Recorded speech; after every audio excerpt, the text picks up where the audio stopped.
எனவே மிதுன லக்கணம் அப்படின்னாலே அவர்கள் அறிவில் சிறந்தவர்கள் அப்படின்னு பேர். ஏன்னா அவங்களுக்கு யோசனைக்காரங்க, எப்பயும் சதா சர்வகாலமும் சிந்தித்து செயல்படக்கூடிய இயற்கையான அறிவு படைத்தவர்கள் அப்படிதான் அதை சொல்லணும். இந்த குரு 2ஆம் இடத்துக்குள்ள வரும்போது, லக்கணத்துக்கு 2ல பூச நட்சத்திரத்துல வரும்போது அழகா ஒருத்தன் வருவான். அப்பா இந்த மாதிரி ஒரு பிசினஸ் இருக்கு, நம்ம 2 பேரும் சேர்ந்து செஞ்சா அப்படி இருக்கும் இப்படி இருக்கும்னு ஒரு அல்வா கிண்டுவேன். நமக்கு இந்த பொருளாசை யாருதான் காசு பணத்துக்கு ஆசைப்படாம இருக்கான்? நம்ம என்ன செய்வோம்? அப்படியா அப்படின்னு உடனே அவன் சொல்லுவான், இவ்வளவு ரூபா நம்ம இன்வெஸ்ட்மெண்ட் பண்ண வேண்டியது இருக்கு அப்படிமா. நம்ம அதை நம்பி பணத்தை அதில் போட்டுருவோம்.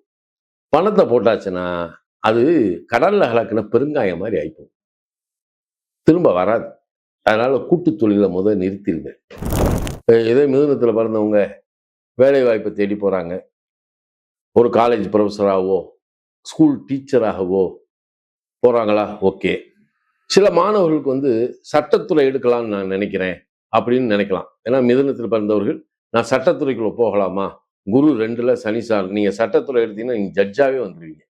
எப்படி பாருங்க, இதுல குரு காலபுருஷன் 4ஆம் இடம், சனி 12ஆம் இடத்துல இருக்காரு. இதுக்கு நீங்க என்ன செய்யலாம்? ஒரு பெரிய ப்ராப்பர்ட்டியில இருக்கிற பணத்தை கூட மறக்க வாங்கி ஒரு சொத்தை உருவாக்கிக்கலாம். இது என்னைக்குமே உங்களுக்கு பயனுள்ளதா இருக்கும். எல்லாம் வல்ல இறைவனின் பேரொருளால் வல்லான் வகுத்த வழிகொப்ப அம்மனருள் டிவி நேயர்கள் அனைவருக்கும் எனது மனமார்ந்த வாழ்த்துக்களும் வணக்கமும். இப்ப உலக மக்கள் எல்லாருமே யதார்த்தமா இந்த நவக்கிரகங்கள் அப்படின்றதுல மிக பிரதானமான ஒரு கிரகம் எது அப்படின்னா அது குரு பகவான் தான். இப்ப குரு பகவான் ஜூன் மாசம் 2ஆம் தேதி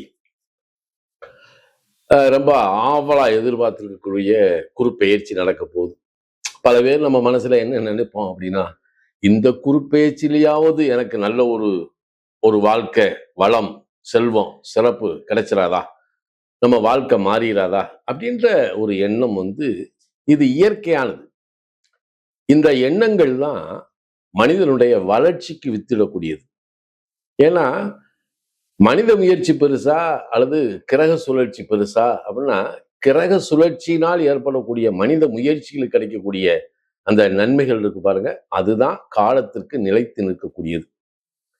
அப்படிப்பட்ட சமயத்துலதான் இப்ப நம்ம பிரகஸ்பதி மிதுன ராசியிலிருந்து அப்படியே பெயர்ச்சியாகி கடகத்துக்குள்ள வர்றார். எப்ப? ஜூன் மாசம் 2ஆம் தேதி. சரி, பெயர்ச்சி. இது குருவுக்கு உச்ச வீடுன்னு சொல்றாங்க, பிரகாசம். அப்ப ரொம்ப எல்லோரும் ஆவலாக எதிர்பார்க்கக்கூடிய ஒரு பெயர்ச்சி எதுனா இந்த பெயர்ச்சி. இந்த குருவை பத்தி நம்ம ரிஷிகள் சொல்லும்போது என்ன சொல்றாங்க அப்படின்னா, அவருக்கு எல்லாரும் ரிஷிகளும் மாமேதைகளும் சரி மாமுனிகளும் சரி அவருக்கு பேர் என்னென்ன பேருன்னு பாருங்களேன். அந்தணன், அமைச்சன், ஆண்டலப்பன், குரு, சிகண்டி, சிகண்டிகன், சீவன், சுரகுரு, தாராபதி, தெய்வ மந்திரி, நற்கோள், பிரகஸ்பதி, பீதகன், பொன், மறையோன், வேதன், வேந்தன், தேவகுரு, பிரமகுரு, இதெல்லாம் பிரகஸ்பதி கூடிய பேர். அதாவது நவக்கிரகத்தில் இருக்கக்கூடிய குரு பகவானுக்கு நம்ம முன்னோர்கள் ரிஷிகள் இட்ட பேர் இத்தனை பேர். அதுல பாத்தீங்கன்னா நற்கோள் அப்படின்னு ஒண்ணு வரும், தெய்வ மந்திரி அப்படின்னு ஒண்ணு. இதை நம்ம எப்படி இதைத்தான் நம்ம கெட்டியா பிடிச்சுக்கணும். வேந்தன், இந்த வேந்தன்ற வார்த்தையை எடுத்துக்கணும். தேவகுரு, தேவர்களுக்கெல்லாம் அவர் குரு. அதுல பிரம்மகுரு, இவருக்கு மேல ஒரு ஆள் இல்லை. இந்த குருவைத்தான் நவக்கிரகத்துல சுபக்கிரகத்துல, அதாவது நவக்கிரகத்துல கூடிய 9 கிரகங்கள்ல சுபக்கிரகமா கொண்டு வராங்க. முழு முதல் சுபன் யாருன்னா குரு தான். அதனாலதான் குரு பெயர்ச்சியை நம்ம எல்லாருமே என்ன செய்யறோம்? பிரதானப்படுத்துறோம். இந்த குருவுக்கு பார்வை மிக அற்புதமான சிறப்பான பார்வை இருக்கு. அந்த பார்வை தான் ஒரு மனிதனுடைய வாழ்க்கையை மாற்றக்கூடிய நிலை அப்படின்றத நம்ம பெரியோர்கள் சொல்லி வச்சிருக்காங்க. ஆனா இந்த பிரகஸ்பதி யாரு? இப்ப மக்களுக்கு என்னன்னா, பிரகஸ்பதி வேறு, தட்சிணாமூர்த்தி வேறு. இப்ப பிரகஸ்பதியை பத்தி இவங்க என்ன சொல்றாங்க, பெரியவங்க சொல்லியிருக்காங்க. இவர் ஆங்கிரீச கோத்திரத்தில் பிறந்தவர், உதித்தவர், சிந்து தேசத்திற்கு அதிதேவதை, பிரகாசமான ஸ்வர்ணம் போன்ற அங்கங்களை உடைய அதாவது அங்கங்களை உடையவர், தண்டம், கமண்டலம், ஜபமாலை, வரதங்களாலே பிரகாசிக்கின்ற 4 கைகளை உடையவர். நல்லா கவனிக்கணும், 4 கைகளை உடையவர், மஞ்சள் நிறமான ஆடை, மாலை, சந்தனம் இவைகளை தரித்திருப்பவர். இது எப்பயுமே இருக்கும். பிணைத்து கட்டப்பட்ட மஞ்சள் நிறமான துவச்சத்தினாலே பிரகாசிக்கின்ற 8 குதிரைகள் பூட்டிய ரதத்துடன்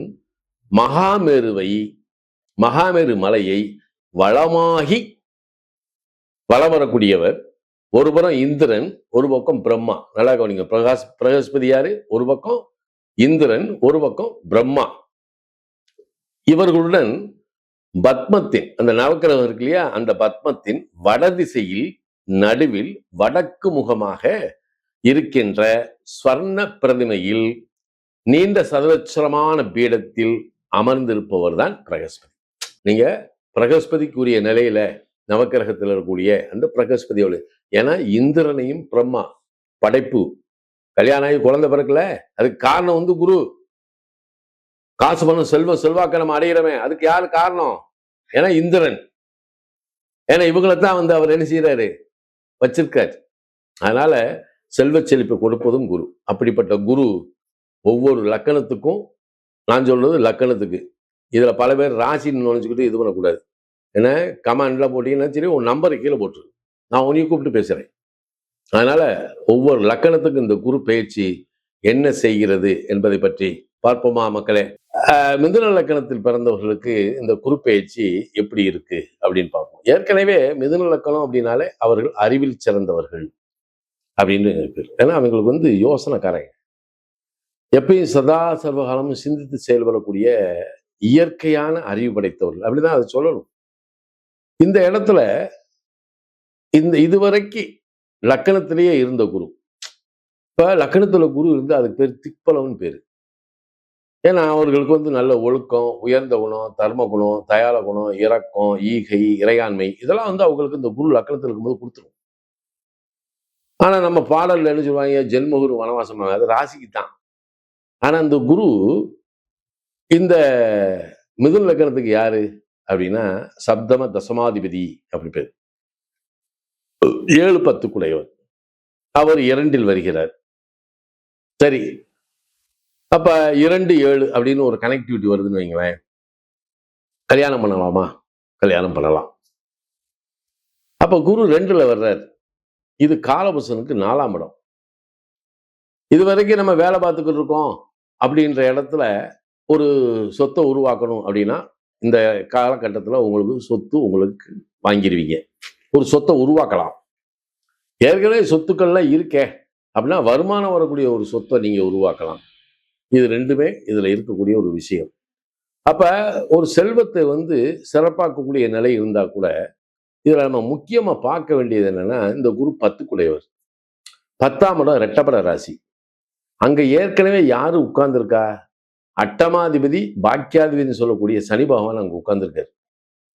அது இவர்களுக்கு 10ஆம் இடம், காலபுருஷனுக்கு 12ஆம் இடம். 12ஆம் இடம் அப்படின்றது முதலீடு செய்வது.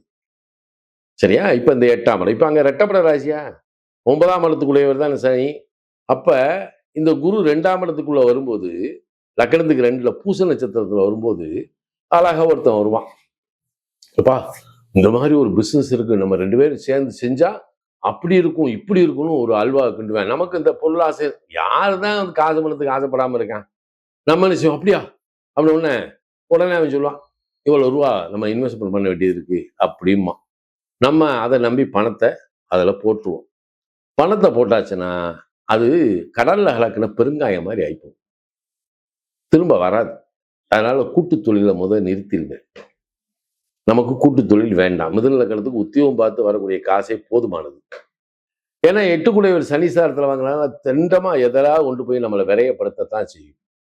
அப்ப குரு காலபுருஷனுக்கு 4ஆம் இடம், சனி 12ஆம் இடத்துல இருக்காரு. இதுக்கு நீங்க என்ன செய்யலாம், ஒரு பெரிய ப்ராப்பர்ட்டியில இருக்கிற பணத்தை கூட மறக்க வாங்கி ஒரு சொத்தை உருவாக்கிக்கலாம். இது என்னைக்குமே உங்களுக்கு பயனுள்ளதா இருக்கும். சரி, மாணவர்களுடைய கல்வி அப்படின்றது இந்த நேரத்துல நீங்க தேர்ந்தெடுக்கக்கூடிய நிலையில கொஞ்சம் தடுமாற்றம் இருக்கும். ஏன்னா உயர்கல்வி ஸ்தானாதிபதி சனி போய் என்ன செய்யறாரு, 10ஆம் இடத்துல உட்கார்ந்துருக்காரு. இப்ப பல பேர் நம்ம தொழிற்கல்வி எடுக்கணும்னு உள்ள போயிட்டீங்கன்னா நீங்க தப்பிச்சிருவீங்க. தொழிற்கல்வி நல்லாவே இருக்கும். அது குரு 2ஆம் இடத்துல சனி சாரத்துல இருந்த சனியை பார்க்கறதுனால இந்த இடத்துல நீங்க உயர்கல்வியில உள்ள போகும்போது தொழிற்கல்வியில உள்ள போயிட்டீங்கன்னா காலத்துக்கும் உங்களுக்கு அது பயனுள்ளதா இருக்கும்.